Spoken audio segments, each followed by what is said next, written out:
we're talking about, well, it applies to all the national companies, but you're talking about the airlines specifically? Yes. Correct. Okay. So National Airlines is a corporation, an S corporation in good standing in the state of Florida. Okay. Why do we choose that form of a corporation? Is there any specific advantages with that? You know, those laws have changed over the years. And I don't keep up with them like I used to, but the general rule has been for years, decades really, is that you use a C corporation because for a larger corporation, or what you thought might become a larger corporation, because it has unlimited shareholders. The S corporation is really for mom and pop organizations. Start off to be for small companies, and they got a tax. It's a tax vehicle. They got the benefit of being treated as a partnership instead of a corporate tax rate. So that was good for small mom. They encouraged small mom and pops organizations to incorporate, to avail themselves of the corporate veil. And then things switched around. Congress did the LLC, so it kind of had the feature of the S corporation, but you could have more shareholders. And then, so instead of shareholders, they called them members. Again, it's a tax vehicle.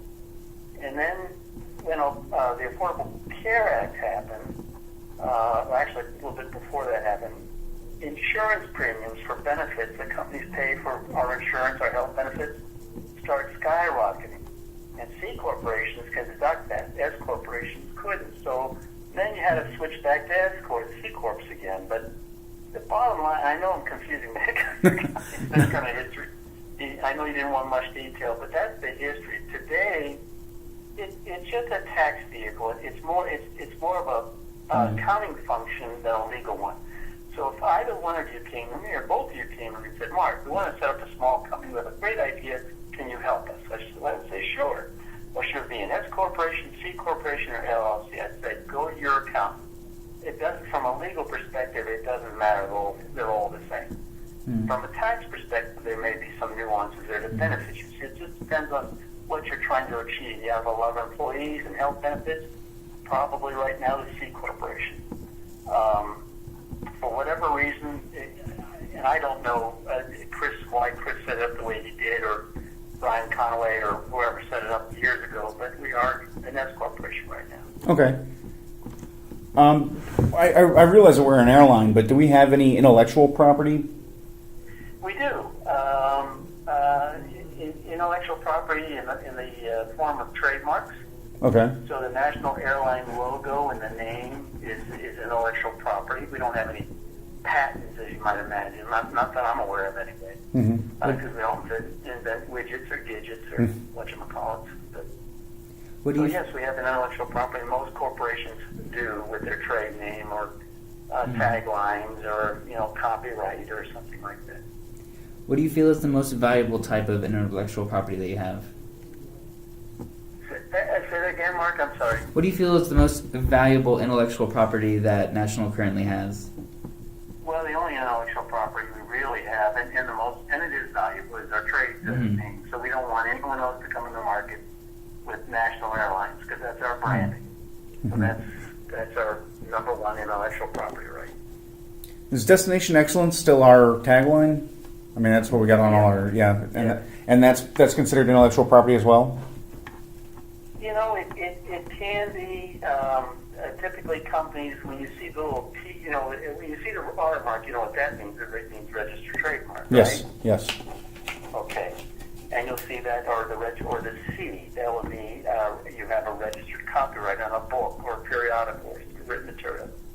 And then a lot of companies throw in the T mark, and that doesn't mean shit. It just means we anticipate we're going to get a trademark in this. So typically your taglines can't be copyrighted because they're too generic. So Destination Excellence, anybody can use that. So I could try to get that copyrighted, and chances are we wouldn't succeed. Okay. So no, we don't have an intellectual property like in Destination Excellence. Okay. It's not one that we can defend properly. That if some professor might say, well, technically it's intellectual property. Yeah, okay, but if we go to court, if American Airlines adopts the same logo or, tagline, I doubt we're going to prevail. Okay. Now, this is the part where I didn't really want to get super specific, but is kind of dealing with the litigation. And I know that we have kind of an ongoing issue right now. But aside from the obvious, I suppose, what is the most important lawsuit that could affect the future of our firm?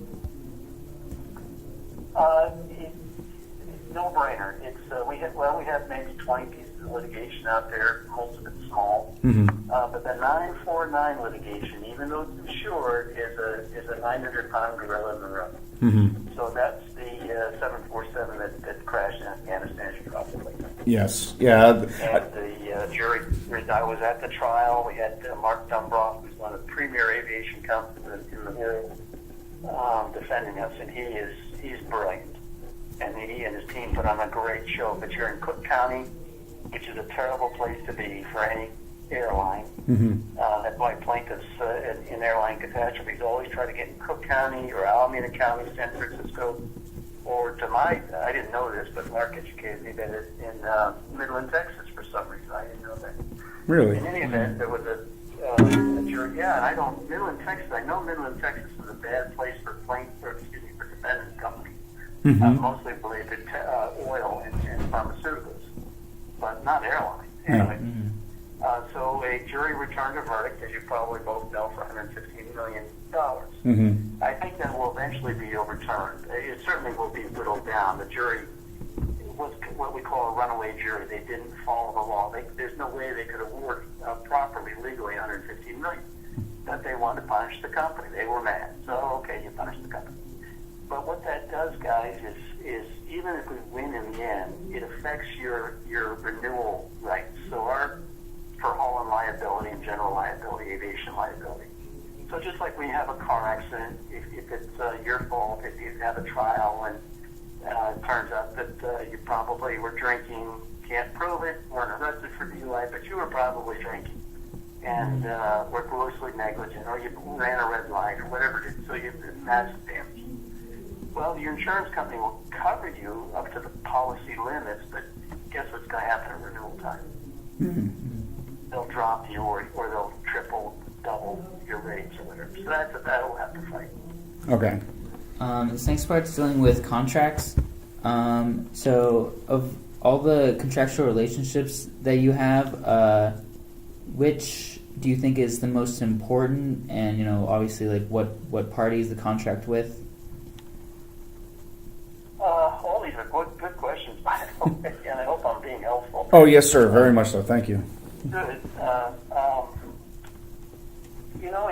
That's a tough one. You almost have to cut the baby in half. So I'll explain just a little bit, not to bore you, and then you two can decide between the two of you which is the most important. The obvious answer would be U.S. Transcom contracts. That's our big customer. We generate more revenue off of the military than any other customer. So those are golden to us. We can't afford to lose those.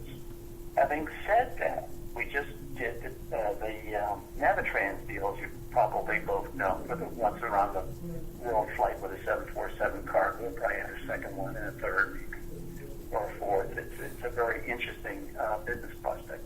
And that contract is for 1 year. In the aviation world, a 1-year contract is considered long-term. You don't see a lot of 1-year contracts.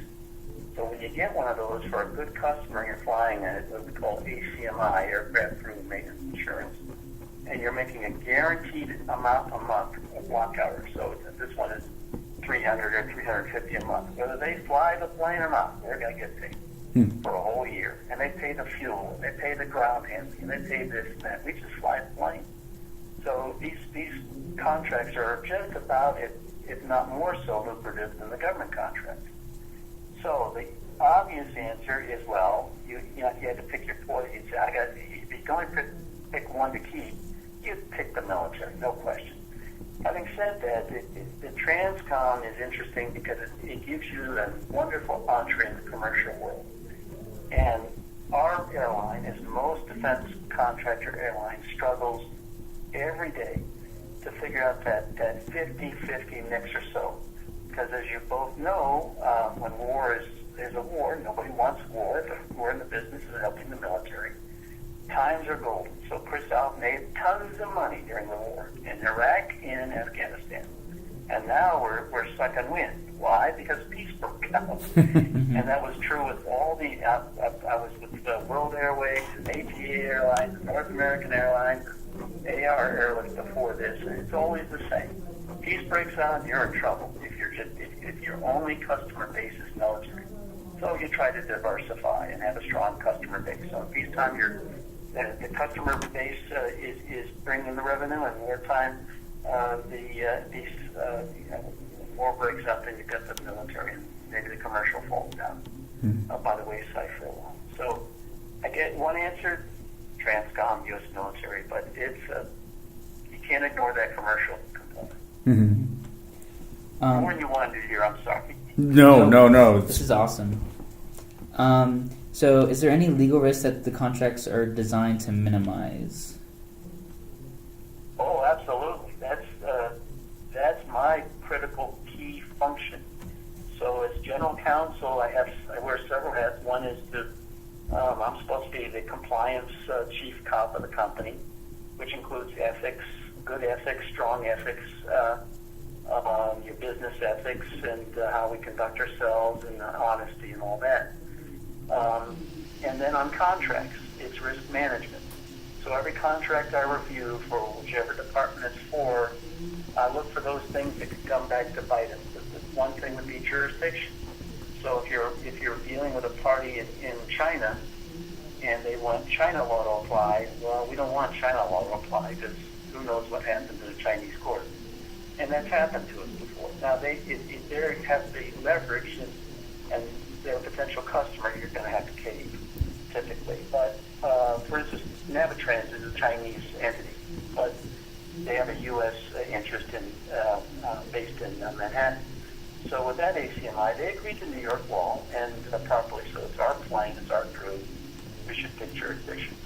Another thing that general counsels focus on right away is consequential damages. So if there's a breach of contract, and as you probably both know, occasionally we do breach contracts. If there's a consequential damages clause, and I assume both of you know what that is, but it's laid on the table, that's for lost profits generally.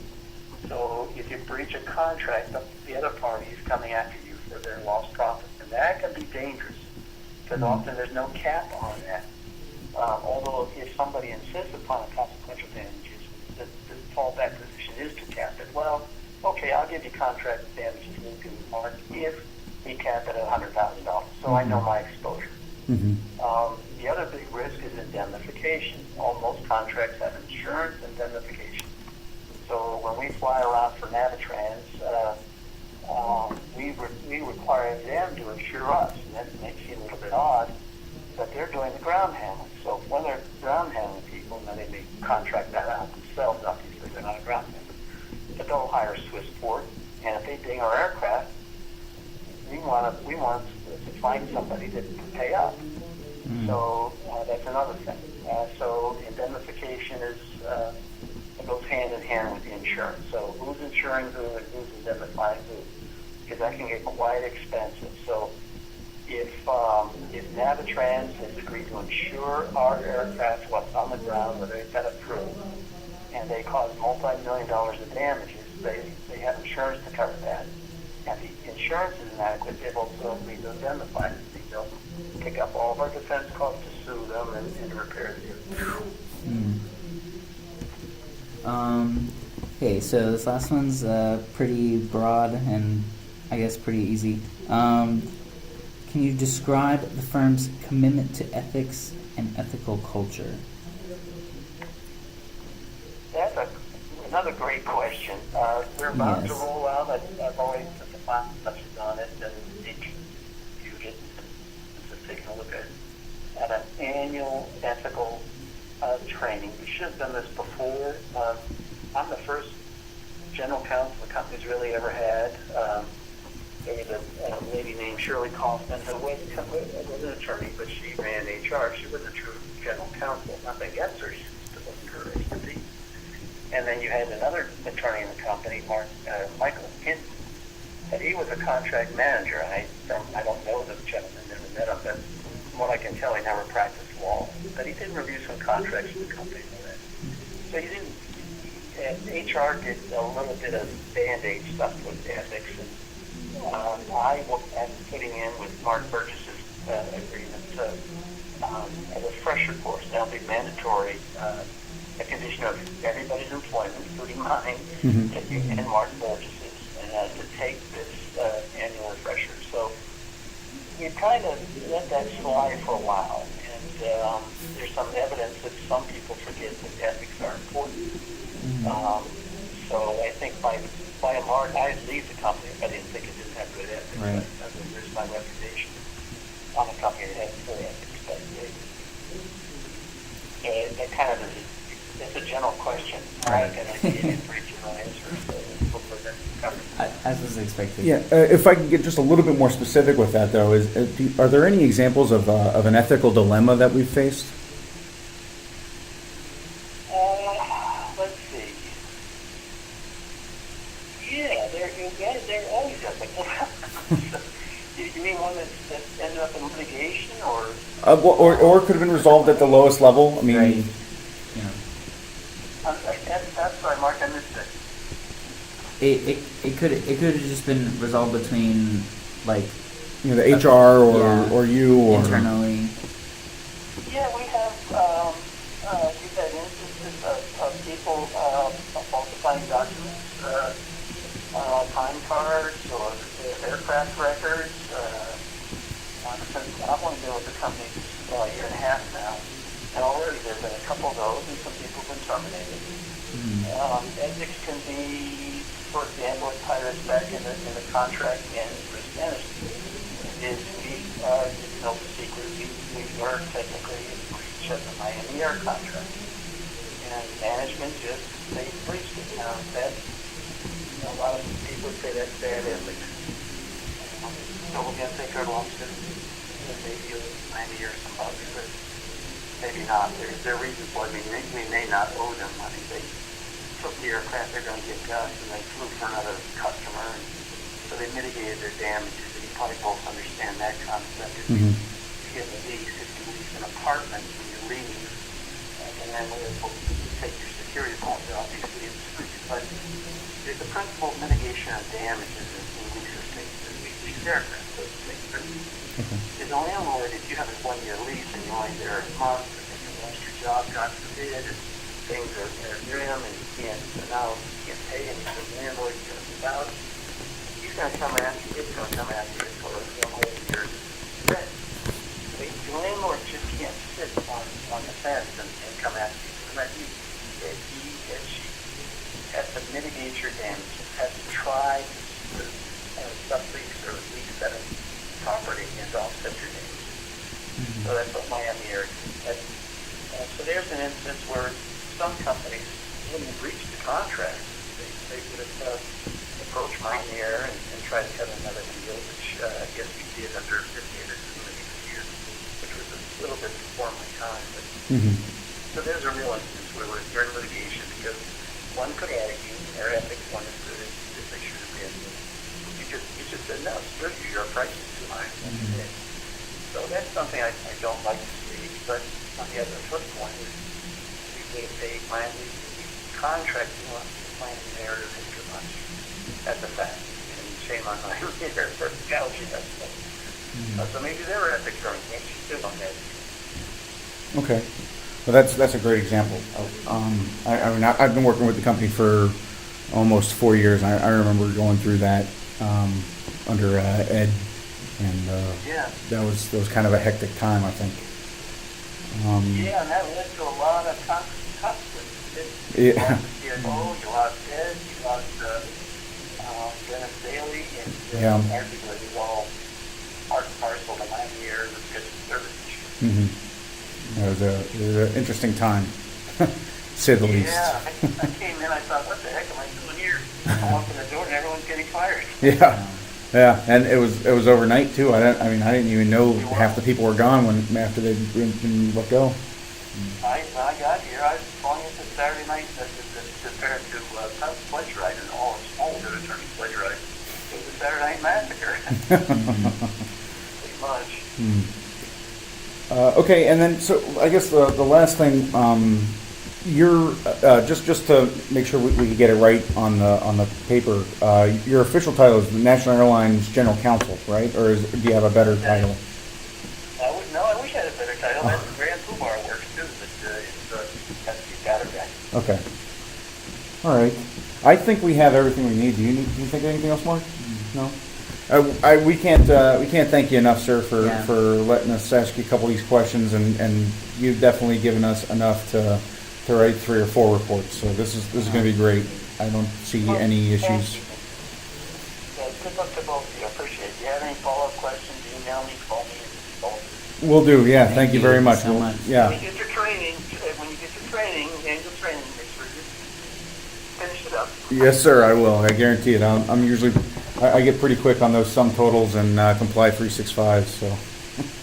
All right. If you see anything you don't like about it, Jim, or it's confusing, let me know. Because I've revamped what the company used to use, and they try to make it a little bit more entertaining. But so if something doesn't seem clear or whatever, feel free to reach out. Say, Mark, I don't think you need to rewrite this. What's funny?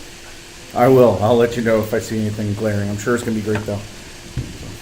Thank you both. Have a good day. Thank you. You the Thank same. you. Thank you. Bye. Bye. That went well.